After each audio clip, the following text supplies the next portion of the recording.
बिस्मिल्लाहिर्रहमानिर्रहीम। अच्छा, आज जो हमारे टॉपिक हैं कल वाले और आज वाले कंबाइन हो गए हैं। तो जो अभी हमारा पहला टॉपिक है वो है नेस्टेड फंक्शन। क्योंकि जैसा कि नाम से इंडिकेट है, उसमें नीचे थोड़ी सी एक्सप्लेनेशन करता हूँ, बाकी हम रिटन कोड को डिस्कस करेंगे। ठीक है, पहला जो हमारा टॉपिक है, आवाज़ आ रही है ना सबको? आ रही है सर। Okay, nested function. अब नेस्टेड फंक्शन की अगर हम डेफिनेशन देखें तो नेस्टेड का मतलब, जैसे हमने इफ़ एल्स स्टेटमेंट पढ़ी थी, और nested if else statement L if और आखिर में एल्स हम पढ़ते थे। तो अगर हम सिंपल एग्जांपल में हम नेस्टेड फंक्शन की डेफिनेशन पढ़े तो function inside function inside another function, ठीक है, is called nested function. Okay, यानी कि इस तरह मैं सिंपल सिंटेक्स आपको बताऊं। पहले हम सिंपल सिंटेक्स लेते हैं। तो हम इनिशियली ले लेते हैं जी एरो फंक्शन का सिंटेक्स, ताकि एरो फंक्शन सबको याद रहे। तो मैं कहता हूँ फंक्शन वन, ठीक है, let function one is equal to, ये मेरा एरो फंक्शन का सिंटेक्स आ गया। ठीक है, अब ये मेरा सबसे बल्कि मैं इसको आउटर फंक्शन कह देता हूँ। ठीक है, आउटर फंक्शन। अब इसके अंदर मैं बेसिकली यहाँ पर होना तो ये चाहिए ना, मैं यहाँ पर रिटर्न स्टेटमेंट डाल दूँ। मैं यहाँ पर रिटर्न स्टेटमेंट के बजाय मैं यहाँ पर एक और फंक्शन बना लेता हूँ। ठीक है जी, लेट इनर फंक्शन। ठीक है जी, अब उसको भी मैं जो है ना एरो फंक्शन के ही सिंटेक्स में ले लेता हूँ, ताकि अगेन इसकी प्रैक्टिस हो जाए। ठीक है, अब इसका एक इनर फंक्शन ये हो गया। अब इसके अंदर मैं लेट अनदर इनर करके मैं एक और फंक्शन बना लूँ। ठीक है जी, अब इस तरह देखिए, ये मैं एक फ़ंक्शन के अंदर मल्टीपल फंक्शंस बनाता चला जा रहा हूँ। ठीक है, तो इसको हम क्या कहते हैं, ये हम पूरी चेन। अब इस अनदर या इस इनर फंक्शन के अंदर मैं एक और फंक्शन भी बना सकता हूँ यहाँ पर। ठीक है, फंक्शन यहाँ पर जो भी आगे हम बना सकें। तो इस तरीके से फंक्शन इनसाइड अ फंक्शन, हम जितनी भी लंबी चेन बनाते चले जाएंगे, ये हमारे नेस्टेड फंक्शन बनते चले जाएंगे। यहाँ तक सिंटेक्स क्लियर है?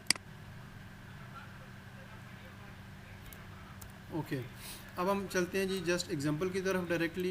ठीक है, तो यहाँ पर ज़रा मैंने कुछ सिंपल एग्जांपल लिखी हुई है।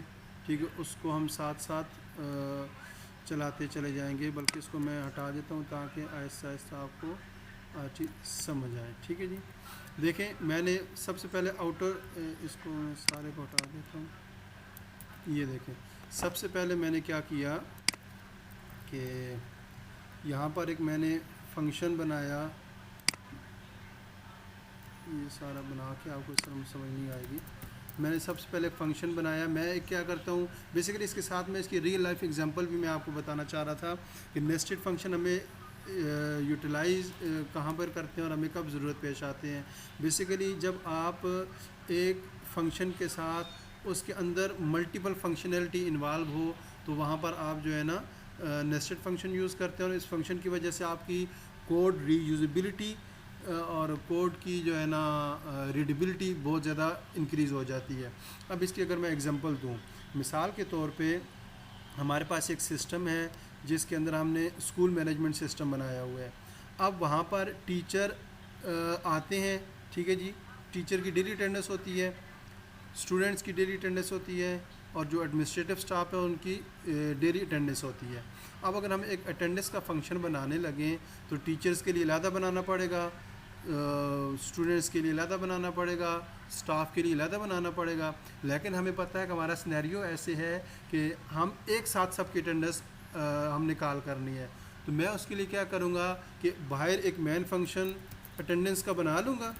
ठीक है जी, अब उसके अंदर मैं मल्टीपल फंक्शंस बना के, ठीक है, तो साथ चला लूँगा। तो जैसे ही मैं मेन अटेंडेंस फंक्शन को कॉल करूँगा तो उसके अंदर जितने भी इनसाइड फंक्शन होंगे वो ऑटोमेटिक कॉल हो जाएंगे, मुझे बार बार तमाम फंक्शंस को कॉल नहीं करना पड़ेगा। ठीक है, ये इसकी बेसिकली जो है ना वो रीयूजेबिलिटी है। अब यहाँ पर हम एक रेक्टेंगल है हमारे पास, मैं आपको अगर दिखाऊँ एक मिनट, जो सिनेरियो हम ले रहे हैं, ठीक है। मेरे पास थोड़ा सा साइज हम बड़ा कर लेते हैं, ठीक है। हमारे पास एक रेक्टेंगल है, ठीक है। हमें ये टास्क दिया जाता है कि आप इसका एरिया फाइंड करें। तो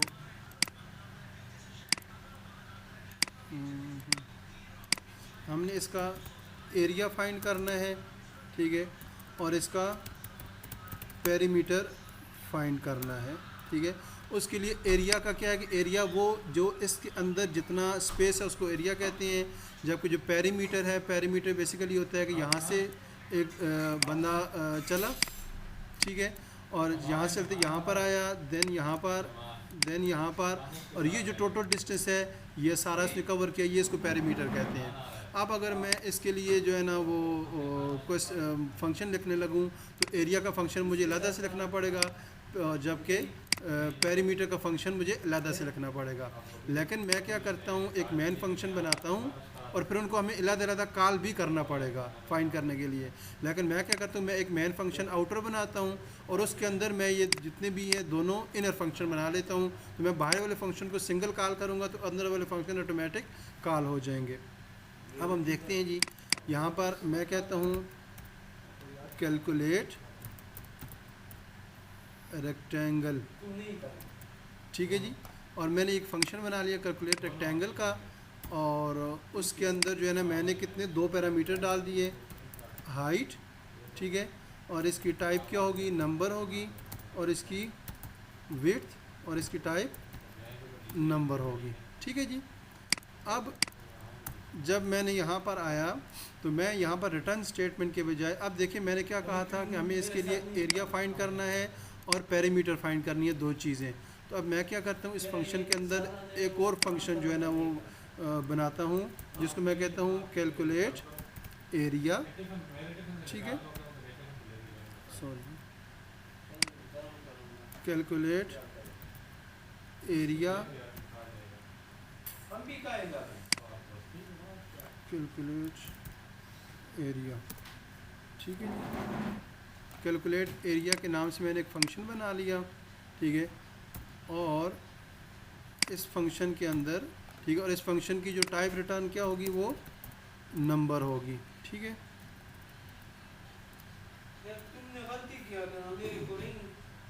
ठीक है, फंक्शन कैलकुलेट एरिया, ठीक है जी, इसकी टाइप नंबर है। और अब जो एरिया कैलकुलेट करने का फार्मूला क्या हमारे पास विड्थ इनटू हाइट होता है। अब इसको मैं रिटर्न कर देता हूँ विड्थ मल्टीप्लाई बाय हाइट, ठीक है। अब इसके मैंने पैरामीटर भी फाइंड करना है, तो मैं एक और फंक्शन बना लेता हूँ, फंक्शन कैलकुलेट पेरीमीटर, ठीक है, और इसकी भी जो टाइप होगी वो नंबर ही होगी। और यहाँ पर मैं पेरीमीटर फाइंड करने का फार्मूला क्या है मेरे पास, उसको मैं रिटर्न करता हूँ, return true into width plus height, ठीक है जी। अब जब ये दोनों फंक्शन बन गए हमारे पास, ये इनर फंक्शन, अब मैं इन इनर फंक्शंस को कॉल करता हूँ, कॉल करके मैं इनका रिज़ल्ट सेव कर लेता हूँ ताकि उसको बाद में मैं कंसोल कर सकूँ। तो मैं एरिया के नाम का एक वेरिएबल बनाया, एरिया इज़ इक्वल टू, और उसके अंदर मैंने कैलकुलेट एरिया को कॉल कर लिया, और उसके बाद मैंने लेट पेरीमीटर को किया, ठीक है, और उसके अंदर मैंने कैलकुलेट पेरीमीटर को कॉल कर लिया। अब मैंने इनको कंसोल भी करना है, तो कंसोल के लिए, ठीक है, मैं क्या इनको प्रॉपर फॉर्मेट में कंसोल हम कर लेते हैं। This is the area of the area of the rectangle is, मेरे पास आ जाएगा एरिया, ठीक है जी, और मैं इसको कॉपी कर लेता हूँ नीचे अगेन, ठीक है। और यहाँ पर मेरे पास पेरीमीटर आ जाएगा, ठीक है। और बाहर आकर अब जहाँ पर जब मैंने इसको कॉल करना है, मैं मेन फंक्शन को जस्ट कॉल करके इसको मैं 2 पैरामीटर पास कर देता हूँ। अब नीचे जितना भी कोड है मैं उसको ख़त्म कर देता हूँ, ठीक है जी। अब देखें, अब मैंने क्या किया, पहले इसका रिज़ल्ट आ जाए फिर मैं आपको बता देता हूँ। test.js देखें, the area of rectangle is this, और पैरामीटर जो है वो इसका ये है, सॉरी यहाँ पर भी एरिया है, पेरीमीटर, ठीक है, ये इसका पेरीमीटर है। अब यहाँ पर फंक्शन का फ़्लो कैसे हो वो मैं बताता हूँ। देखें, सबसे पहले जैसे ही मैंने ये फंक्शन कॉल किया कैलकुलेट रेक्टेंगल, तो ये कैलकुलेट रेक्टेंगल ये वाला फंक्शन कॉल हुआ, याद ये फ़्लो लाजमी समझिएगा। जब ये फंक्शन कॉल हुआ इसको 2 पैरामीटर आए 25 और 75, जो यहाँ पे आके हाइट और विड्थ को असाइन हो गए। जब इसने इस फंक्शन की बॉडी में ये चीज़ है, जब इसको देखा, पहले इस बॉडी के पास आया तो देखा तो यहाँ पर रिटर्न के बजाय अनदर फंक्शन है, तो इसने उसको इग्नोर कर दी क्योंकि अभी ये फंक्शन कॉल नहीं हुआ। देन आगे आया, देन अगेन कोई फंक्शन कॉल नहीं रहा, फंक्शन लिखा हुआ है, और जब उसके नीचे यहाँ पर आए तो इसने देखा कि कैलकुलेट एरिया कॉल हुआ है। इसने क्या किया, कैलकुलेट एरिया को कॉल किया यहाँ से वापस, ठीक है। पहले ये यहाँ पर आया, इसने देखा यहाँ पर कॉल नहीं है, जस्ट फंक्शन डिफाइन है, आगे चला गया। देन यहाँ पर आया, यहाँ पर भी कोई फंक्शन कॉल नहीं हुआ, जस्ट डिफाइन किया हुआ है, आगे आ गया हमारा कंट्रोल। इस लाइन पे जब लाइन नंबर 14 पे पहुँचा तो इसने देखा यहाँ पर एक फंक्शन कॉल हो रहा है कैलकुलेट एरिया, तो ये हमारा कंट्रोल वापस 14 लाइन से चला गया 4 लाइन पे, और इसने कैलकुलेट एरिया को कॉल किया, और वो जो हमारी हाइट और विड्थ की वैल्यू थी वो उसने यहाँ पर विड्थ और हाइट को वैल्यू दी, और मल्टीप्लाई करके इसका जो रिज़ल्ट था हाइट और विड्थ का वो इसने लाइन नंबर 14 में एरिया के अंदर स्टोर कर लिया। और देन जब वो नीचे इसके बाद नीचे अगेन आया अगली 15 लाइन पे कंट्रोल, तो उसने देखा यहाँ पर एक और फंक्शन कॉल हो रहा है, ठीक है। तो अब उसने पेरीमीटर फंक्शन कॉल हो रहा है, तो वो पेरीमीटर फंक्शन के पास चला गया लाइन नंबर 9 पे। यहाँ पे आके उसने अगेन उसकी पेरीमीटर फाइंड की, 2 मल्टीप्लाई बाय विड्थ और हाइट की वैल्यूज़ डाली, और उसका रिजल्ट उसने लाइन नंबर 15 में पेरीमीटर को असाइन कर दिया। अब इसके बाद जब नीचे लाइन नंबर 17 पे आया तो उसने देखा यहाँ पर एक कंसोल हो रहा है जो एरिया है, तो उसने यहाँ पर एरिया कंसोल किया पहले, और देन लाइन नंबर 18 के ऊपर उसने देखा पेरीमीटर कंसोल है, तो उसने पेरीमीटर कॉल कर लिया।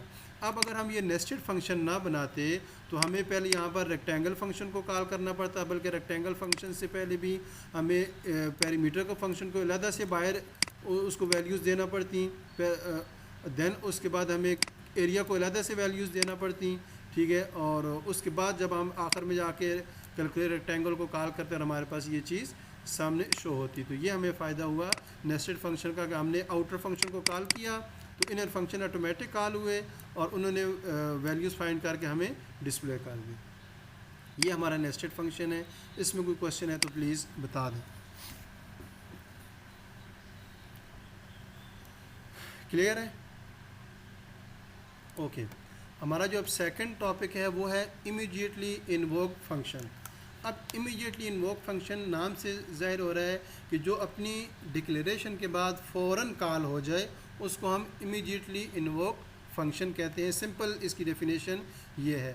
बाकी बुक में आप पढ़ते हैं तो वो काफ़ी कंफ्यूजिंग है। सिंपली आप ये पढ़ लें कि जो अपनी डिक्लेरेशन के बाद फ़ौरन कॉल हो जाए उसको हम इमीडिएटली इन्वोक फंक्शन कहते हैं।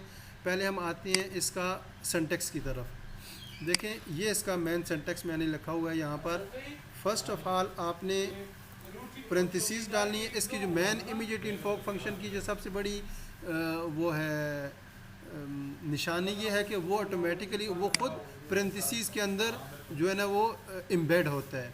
तो मैंने क्या कि सबसे पहले आउटर पैरेंथेसिस डाली, देन इनके अंदर मैंने फंक्शन लिखा, फंक्शन को आगे फंक्शन वाली पैरेंथेसिस आ गई, देन उसके बाद जो है ना हमारे पास आ गई कर्ली ब्रेसेस, ठीक है। और ये हमारा और कर्ली ब्रेसेस के बाद हमारे पास उस फंक्शन को कॉल करने के लिए ये चीज़ आ गई। अब देखिए हमारा मेन सिंटैक्स इसका बराबर हुआ यहाँ पर कि ये हमारा फंक्शन है। ये तो फंक्शन का सिंटैक्स है ना जो आप शुरू से पढ़ते आए हैं, ये मेरा इनिशियल फंक्शन है, ये सिंटैक्स लाइन नंबर 9 को आप देखें। अब मैंने इसको इमीडिएटली इन्वोक फंक्शन बनाना है। इमीडिएटली इन्वोक फंक्शन बनाने के लिए हमने क्या कहा कि उसकी सबसे बड़ी निशानी क्या होगी, ये ख़ुद पेरेंथिसिस के अंदर इनक्लोज होगा। तो मैं इसके आसपास बाहर यहाँ पर आके अगेन पेरेंथिसिस लगा देता हूँ। अब पेरेंथिसिस लगाने के बाद इसको इमीडिएटली इन्वोक तो करना है ना, कॉल तो करना है। तो कॉल करने के लिए मैं इस फंक्शन के बाहर अगेन में पेरेंथिसिस लगा देता हूँ। तो ये हमारे पास जो है ना वो इमीडिएटली इन्वोक फंक्शन का मेन सिंटैक्स बन गया है यहाँ पर। ये बात क्लियर? ठीक है। अब यहीं पर आप उसी तरीके से पैरामीटर 1, ठीक है, इसको आप पैरामीटर्स भी दे सकते हैं, पैरामीटर 2, यहाँ पर आप उनको पैरामीटर भी दे सकते हैं और वही पैरामीटर आप यहाँ पर आकर कॉल करेंगे तो वो उनकी वैल्यूज़ आप कॉल कर सकते हैं। इसकी एक सिंपल सी एग्जांपल हम देखते हैं, उससे आपको इंशाल्लाह ये समझ आ जाएगा कि फंक्शन हमने बनाया। देखें सबसे बाहर ये जो लाइन नंबर 23 और लाइन नंबर 13, ये देखिए सबसे आउटर जो है ना वो हमारी पेरेंथिसिस है। उसके अंदर मैंने फंक्शन स्टार्ट किया, फंक्शन के आगे पेरेंथिसिस लगाई और आगे मैंने उसकी कर्ली ब्रेसेस, देखिए कर्ली ब्रेस 13 लाइन से शुरू हो रही है, 23 लाइन पे आके ख़त्म हो रही है। उसके अंदर मैंने क्या किया, एक वेरिएबल डिक्लेयर किया नंबर का, जिसको मैंने 5 वैल्यू दे दी और इसके अंदर एक और प्राइवेट फंक्शन बनाया। अब फंक्शन कैलकुलेट स्क्वायर, तो स्क्वायर के नाम से मैंने जस्ट सिंपली, आप ये सिंपल फंक्शन है पुराने ज़माने का जो हम बचपन से पढ़ते आ रहे हैं। तो कैलकुलेट स्क्वायर रिटर्न मैंने क्या कर दिया, नंबर इंटू नंबर, यानी कि ये वाला जो 5 है इसका स्क्वायर लिया। और इसके बाद मैंने इसको इमीडिएटली इन्वोक करने के लिए क्या किया, कंसोल डॉट, देखिए अब यहाँ पर मैंने इसको कॉल नहीं किया कोई भी, जस्ट उसको कंसोल किया हुआ है। यहाँ पर कंसोल के अंदर मैंने स्क्वायर ऑफ नंबर इज़, मैंने कैलकुलेट स्क्वायर को फ़ौरन यहाँ पर कॉल कर लिया, ठीक है। और ये वाली जो कॉल है, ये इस कॉल की बिना पर, ये जो हमारे पेरेंथिस लगा इसकी बिना पर ये चीज़ कॉल होती है और जैसे ही फंक्शन कंप्लीट होता है, ठीक है, तो वो फ़ौरन कॉल हो जाता है। इसको हम इमीडिएटली इन्वोक फंक्शन कहते हैं। यानी कि ये फंक्शन की थोड़ी सी शॉर्ट फॉर्म उन्होंने कर दी मज़ीद, कि जो फंक्शन हमें डिले नहीं करवाना, फ़ौरन कॉल करवाना है, तो उसके लिए हम ये इमीडिएटली इन्वोक फंक्शन यूज़ करते हैं। यहाँ तक कोई क्वेश्चन वगैरह हो तो प्लीज़ पूछ लें।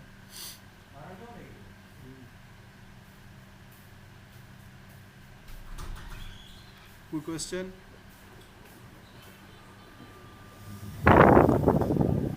अदरवाइज़ हम फिर आगे चलते हैं। कोई क्वेश्चन नहीं है जी? ठीक, क्लियर है शहजाद भाई। ठीक है जी, हमाद भाई आप शुरू करें। ठीक है, ओके, अपनी शुक्रिया। स्क्रीन शेयर करें।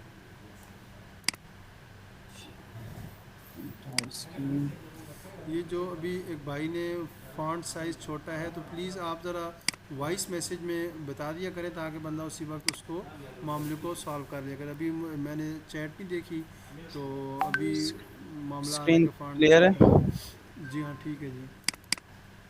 ओके,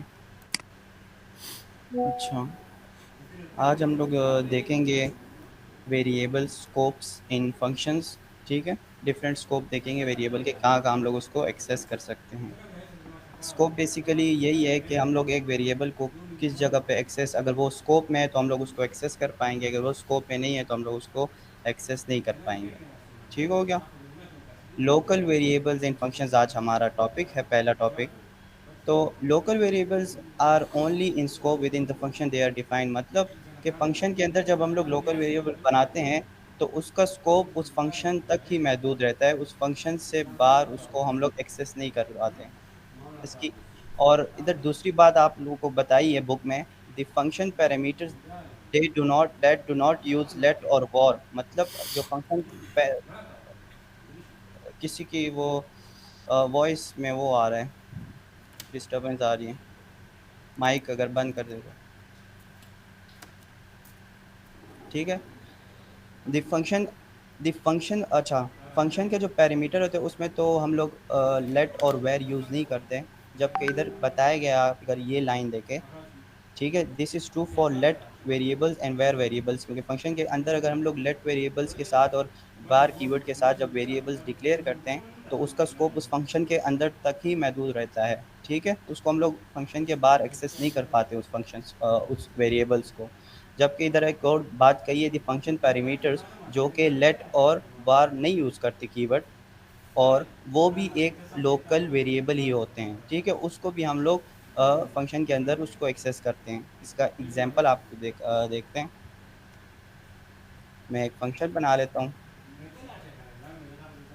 अवेलेबिलिटी,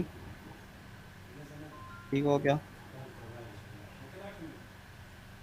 इसमें मैं सबसे पहले तो लोकल वेरिएबल, मैंने इधर एक वेरिएबल बना दिया लेट ए के नाम से, उसमें मैंने 10 स्टोर कर दिया, ठीक है। इसको भी मैं एक्सेस करता हूँ इस वेरिएबल को।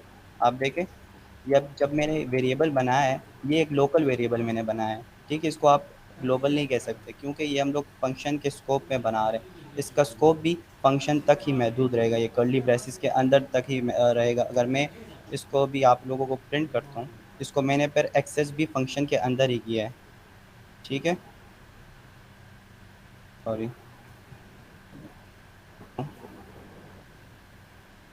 नोट इंडेक्स डॉट यस, पर मैंने इसको कॉल नहीं किया है फंक्शन को। टेस्ट अवेलेबिलिटी, अब ये हो जाएगा, P S C index dot T S हो गया, ट्रांसपाइल हो गया। अब इसकी जावास्क्रिप्ट फाइल को रन करते हैं। ये देखिए रिटर्न आ गया, हमने इस फंक्शन के अंदर ही इसको कॉल किया और इसकी एक्सेस, ये एक्सेस में था, इसका स्कोप में था, तो ये एक्सेस हो गया। अगर मैं ये सेम चीज़, ये देखें, इसी वेरिएबल को अगर मैं फंक्शन के बाहर में अगर इसको एक्सेस करना चाहूँ, इधर मैं लॉग करके देखता हूँ ए को, देखिए ये मुझे एरर दे रहा है, कैन नॉट फाइंड नेम। ये कह रहे हैं कि ए के नाम से आपने कोई वेरिएबल मुझे है ही नहीं इधर, क्योंकि ये स्कोप जो है इसका, ये ग्लोबल है, ये बाहर है, फंक्शन के बाहर है। और ये मैंने वेरिएबल फंक्शन के अंदर बनाया है, तो इसको आप फंक्शन के बाहर एक्सेस नहीं कर सकते। ये एक लोकल वेरिएबल है, क्यों, और ये फंक्शन के अंदर ही आप एक्सेस कर पाएंगे। अगर मैं इसको लेट के बजाय वेर भी कर लूँ, ठीक है, वेर के साथ, तो ये फिर भी मुझे एरर देगा। जब इसको मैं कंसोल करता हूँ, ये मुझे एरर नहीं देगा, ये मैं एक्सेस हो जाएगा, क्योंकि वेर भी एक फंक्शन स्कोप है, ठीक है। फंक्शन के अंदर ही उसका स्कोप होगा, उसको अंदर ही हम लोग एक्सेस कर पाएंगे फंक्शन के अंदर। जबकि अगर मैं उसको फंक्शन के बाहर एक्सेस करना चाहूँ, तो वो मुझे एरर देगा, क्यों, क्योंकि इसका स्कोप फंक्शन तक ही महदूद है, ठीक हो गया। ये सिंपली लोकल वेरिएबल्स के स्कोप आपको बताएं, इसमें और कुछ नहीं है। हाँ, अभी पैरामीटर्स, अब इसमें अगर इसमें अभी एक पैरामीटर दे देता हूँ, ठीक है, इसको मैं नंबर कर देता हूँ, सही है। और मैं कमेंट करता हूँ, और इसको मैं फंक्शन के अंदर एक्सेस करता हूँ, ठीक है। अब देखते हैं, इसको मुझे पैरामीटर देना है। अब मैंने पैरामीटर डाला है और उसको मैं सिंपली कंसोल कर रहा हूँ। मतलब इस वेरिएबल जो है, ये भी हमारा एक लोकल वेरिएबल, देखिए आप, इसके साथ हमने ना लेट लगाया ना वेर के साथ, ये एक पैरामीटर है। और ये भी जो पैरामीटर्स होते हैं फंक्शन के, उसको वो भी एक लोकल वेरिएबल होते हैं, ठीक है। इसको भी मैं कंसोल करूँगा, तो ये मैंने इसको वैल्यू दे दी है। अगर मैं अभी इसको कंसोल करूँ, तो ये भी मुझे एक्सेस करके 10 वैल्यू दे देगा, आप देख सकते हैं इधर, सही है। अगर मैं इसको फंक्शन के बाहर, अगर मैं इस एक्स को अगर मैं इसको फंक्शन के बाहर इसको एक्सेस करूं, तो ये मुझे एरर देगा। ये बोलेगा कि आपने एक्स के वेरिएबल कोई है ही नहीं इस फाइल में, ठीक है, क्योंकि उसका स्कोप इधर नहीं है, बाहर नहीं है, फंक्शन के बाहर नहीं है। ये आगे आपके लोकल वेरिएबल्स क्या होते हैं, जो फंक्शन के अंदर हम लोग उसको डिक्लेयर करते हैं, ठीक है, डिफाइन करते हैं। ये लोकल वेरिएबल, और उसका स्कोप भी उसके अंदर तक ही होता है, ठीक है। अच्छा, इसमें the function parameter they do not, this might sounds, ठीक है, ये हो गया हमारा। अब आते हैं लेट वर्सेस वार। आप कहेंगे अगर दोनों का स्कोप फंक्शन स्कोप है, तो लेट वर्सेस वार में फ़र्क क्या है। अच्छा, बेसिकली वार कीवर्ड जो है, वो एक फंक्शन स्कोप है, वो पूरे फंक्शन तक आप उसको कहीं भी फंक्शन के अंदर कहीं भी आप उसको एक्सेस कर सकते हैं। जबकि जो लेट है, let is actually not function scope, मतलब वो फंक्शन स्कोप एक तरह से नहीं है, वो एक ब्लॉक स्कोप है। इसकी एग्जांपल मैं आपको देता हूँ, ठीक है। अब मैं पैरामीटर हटा देता हूँ, ठीक है। इसको मैं मैंने एक बैर कीवर्ड से एक बना लिया है कीवर्ड, उसमें मैंने 10 स्टोर कर दिया है, ठीक है। मैं इसको लोकल वेरिएबल मैंने बनाया है, याद रखें। अच्छा, अब मैं इसमें एक कंडीशन आ जाती है जो कि हमेशा ट्रू है, ठीक है। ट्रू, मैंने उसको हमेशा ट्रू कर दिया है कंडीशन को। और इसके अंदर ब्लॉक, ये एक ब्लॉक बन गया, आप देखें ये दो बेसिस जब हो जाती है, ये एक ब्लॉक स्कोप आ गया, इधर ब्लॉक है बना हुआ है। इस ब्लॉक के अंदर मैं इफ स्टेटमेंट के अंदर मैं इस वेरिएबल ए को मैं एक्सेस कर रहा हूँ, ठीक है। एक्सेस कर रहे मैंने इसको इधर मैंने फंक्शन कॉल कर दिया। अब देखते हैं क्या ये एक्सेस कर पाता है, मुझे कोई फ़िलहाल एरर नहीं आ रहा, ठीक है। वेरिएबल को हमने एक्सेस कर दिया। अगर हम लोग अभी इसको वेयर के बजाय लेट कर देते हैं, अब देखते हैं कि मुझे सेम वो आएगा या नहीं आता। लेट, अब देखते हैं क्या ये मुझे देता है। अभी भी दे रहा है मुझे, ओके। वेट, बुक में देखते हैं। Let's see this distinction in action, function doing stuff if true x variable. अच्छा, ठीक हो गया, ठीक हो गया, सॉरी। इसको मैं ब्लॉक लेवल, ये तो पूरा फंक्शन के अंदर ही पूरा मैंने उसको बना दिया। अगर मैं इस ब्लॉक के अंदर इसको मैं डिक्लेयर करूँ, डिफाइन कर लिया, ठीक है। इस फंक्शन के अंदर मैंने एक इफ स्टेटमेंट लगाया है, वो एक ब्लॉक लगाया है, ब्लॉक बन गया है। उसके ब्लॉक के अंदर मैं एक लेट के ज़रिए एक वेरिएबल मैं डिक्लेयर कर रहा हूँ, और उस ब्लॉक के बाद मैं उसको एक्सेस भी कर रहा हूँ, ठीक है। याद रहे ये दोनों फंक्शन स्कोप में ही आ रहे हैं, ठीक है, दोनों फंक्शन स्कोप में। लेकिन मैंने एक ब्लॉक लेवल स्कोप लगाया, उसमें के अंदर मैंने डिक्लेयर कर दिया लेट कीवर्ड के ज़रिए से ए, और उस ब्लॉक के बाहर इफ स्टेटमेंट के बाहर मैं उसको एक्सेस कर रहा हूँ, तो ये देखें मुझे एरर आ रहा है। इसको कह रहे कि आपने कोई ए वेरिएबल इधर आपने कोई बनाया ही नहीं है, ठीक है। क्यों? क्योंकि लेट जो है वो एक ब्लॉक स्कोप है, मैंने इस बेसिस के इधर तक मैंने इसको महदूद कर दिया, इसका एक्सेस इस ब्लॉक के अंदर ही होगा, इस ब्लॉक से बाहर नहीं होगा। जबकि अगर मैं इधर वेर कर लूँ वेरिएबल, ठीक है, वेर कीवर्ड से करूँ, तो मुझे कोई एरर नहीं आ रहा, और ये मुझे एक्सेस करके इसकी वैल्यू भी दे देगा, ठीक है। देख सकते हैं 10। तो बेसिकली वेर और लेट में यही फ़र्क है।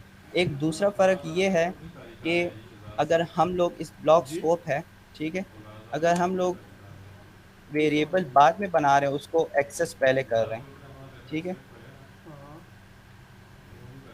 ये मैं बुक में आपको दिखाता हूँ। अच्छा। Let is actually not function scope but block scope, ये हो गया है, ठीक है। Okay, a final difference between let and variable to in order to declaration in a script. Try using the value of x before having defined it with let. ठीक है, ये कह रहे हैं कि आप ट्राई करें कि उस वेरिएबल को एक्सेस पहले करें और फिर बाद में डिफाइन करें। इसको मैं कॉपी कर देता हूँ, कॉपी तो मैं कमेंट करता हूँ,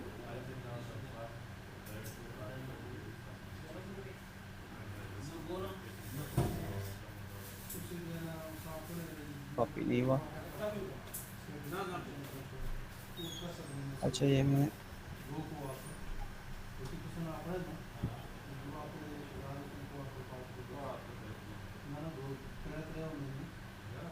कॉपी पेस्ट शिफ्ट और फॉर्मेट कर दिया। देखिए मुझे एरर आ रहा है। मैंने जो लेट कीवर्ड डिफाइन मैंने बाद में किया है, लेकिन डिफाइन करने से पहले मैंने उसको एक्सेस किया है लेट के ज़रिए से, तो ये मुझे एरर आ रहा है। अगर मैं इसको रन करता हूँ, एक कुछ इधर मुझे टाइपस्क्रिप्ट एरर दे रहा है, ठीक है, अनडिफाइन आ गया। अब मैं अगर देखते हैं, अब वेर के ज़रिए से करते हैं इसको, अब क्या आता है, क्या मुझे सेम एरर देगा?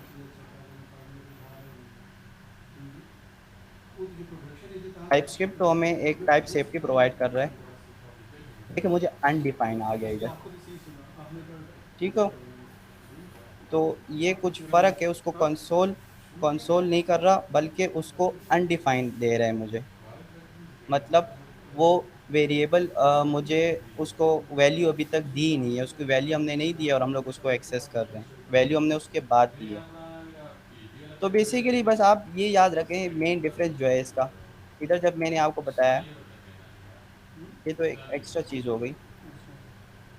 मेन डिफरेंस बस ये है कि इधर देखें, हम जब इसको मैं हटाता हूँ, वेयर को अगर हम लोग एक ब्लॉक स्कोप में अगर डिफाइन कर ले फंक्शन के अंदर ही, तो और उस ब्लॉक से बाहर भी हम लोग उसको एक्सेस कर सकते हैं।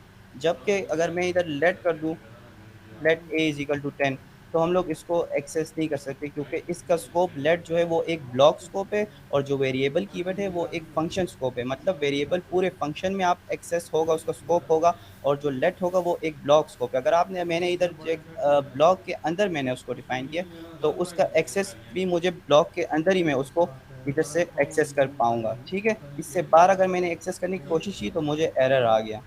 ठीक है, मेन डिफरेंस ये है। वेरिएबल फंक्शन स्कोप है वेर कीवर्ड, और जो लेट है वो ब्लॉक स्कोप है। अब कॉन्स्ट, अगले टॉपिक की तरफ आते हैं, कॉन्स्ट स्कोप, कांस्टेंट जो वेरिएबल हम लोग डिक्लेयर करते हैं। तो मैं कमेंट कर देता हूँ, नीचे आते हैं। अच्छा, constants are block scope just like let. This is why scope rules here are similar. ठीक है, ये कह रहा है कि const का जो scope है वो भी एक let की तरह है, मतलब let कीवर्ड की तरह है, जो कि block scope है। const जो कीवर्ड है वो उसका भी आप एक्सेस आप एक ब्लॉक लेवल तक ही कर पाएंगे, ब्लॉक से बाहर गया आप एक्सेस नहीं कर सकते। अब देखते हैं इधर सेम चीज़, अगर मैं उसी कीवर्ड को, कुछ समझ में नहीं आ रहा है मुझे। उसी कीवर्ड को मैं आता हूँ, अगर मैं इस लेट के बजाय कॉन्स्ट करता हूँ, कुछ समझ में नहीं आ रहा। कहाँ जगह, कौन सी जगह पे आपको समझ नहीं आ रहा, आप बता सकते हैं, स्पेसिफिक जगह बताएं।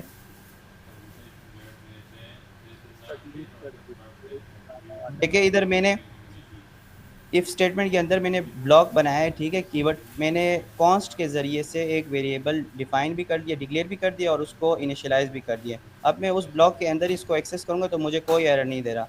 अगर मैं इस ब्लॉक से बाहर जाऊँगा और इधर जाके मैं ब्लॉक से बाहर ही अगर एक्सेस करूँगा तो मुझे एरर देगा। ठीक है, कॉन्स्ट का भी जो हमारे पास स्कोप है वो एक ब्लॉक लेवल होता है। ठीक है, ये बहुत बेसिक चीज़ें आप लोगों को पता भी होंगी, लेकिन जो कि हमारे हमारे साथ एक जिसको ऐसे भी होंगे जिनको पता नहीं होगा। ग्लोबल वेरिएबल्स क्या आता है, अगले टॉपिक की तरफ आते हैं, global variable. Global variables are variable declared outside a function and not in some other block, variables are accessible in the scope by the function. ठीक है, अच्छा, ग्लोबल वेरिएबल जो है हमारे पास, वो फंक्शन से बाहर जो अगर हम लोग जो वेरिएबल डिक्लेयर करते हैं, एग्जांपल फंक्शन से बाहर ये हाईएस्ट लेवल पे मैं एक वेरिएबल डिक्लेयर कर रहा हूँ। ठीक है, let num is equal to 3। ठीक हो गया। अब ये हमारे पास एक, क्या कहते हैं, आप इसको ग्लोबल वेरिएबल कह सकते हैं। ठीक है, फिर ये मैंने ग्लोबल, इसको इसको अगर मैं एक फंक्शन मैंने बना लिया, इसके अंदर अगर मैं एक्सेस करता हूँ तो आप देखें क्या मुझे एरर देगा या नहीं देता। नम दे, ठीक है, अच्छा, अब मैं इसको कॉल करता हूँ इसी फंक्शन को। ठीक है, मैंने मैंने वेरिएबल फंक्शन के बाहर बना लिया है। ठीक है, ये एक ग्लोबल स्कोप है, और फंक्शन के अंदर मैं उसको एक फंक्शन के अंदर मैं उसको एक्सेस कर रहा हूँ, कंसोल कर रहा हूँ, तो मुझे कोई एरर नहीं दे रहा।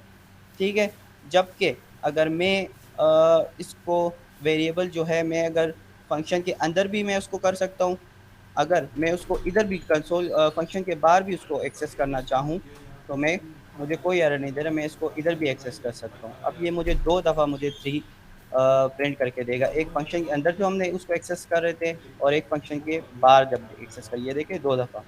मतलब जो फंक्शन के बाहर हम लोग जो भी वेरिएबल डिक्लेयर करते हैं, ठीक है, याद रखें वो ब्लॉक में ना हो, मतलब इसको हम लोग ब्रेसिस के अंदर ना डालें। ठीक है, इधर हम लोग डिक्लेयर ना करें वेरिएबल, हाईएस्ट लेवल पे हम लोग उसको बना के फंक्शन के बाहर, तो वो पूरे प्रोग्राम में आपका एक्सेस होगा। जबकि अगर फंक्शन के अंदर हमने बना लिया, अगर मैं इसको फंक्शन के वेरिएबल वेर नम, इधर अगर मैं फंक्शन के अंदर बना लेता हूँ तो वो खाली इस फंक्शन तक ही महदूद होगा, और जब अगर मैं लेट के ज़रिए या कॉन्स्ट के ज़रिए से बनाऊं तो वो एक ब्लॉक स्कोप होगा। अगर मैं इसके अंदर ब्रेसेस डाल के इधर बनाऊं लेट के ज़रिए, लेट num1, ठीक है, तो इसकी एक्सेसिबिलिटी इस स्पेसिफिक ब्लॉक के अंदर होगी, फंक्शन के अंदर भी नहीं होगी। फंक्शन के अंदर जो ये मैंने ब्लॉक बनाया है लेट कीवर्ड या कॉन्स्ट, उसका इस ब्लॉक के अंदर ही उसको हम लोग एक्सेस कर पाएंगे। इधर से हम लोग एक्सेस नहीं कर सकते उसके ब्लॉक से बाहर। जबकि वेर अगर हम लोग ब्लॉक के अंदर भी बना ले तो वो पूरे फंक्शन में हम लोग उसको एक्सेस कर सकते हैं। ठीक हो गया?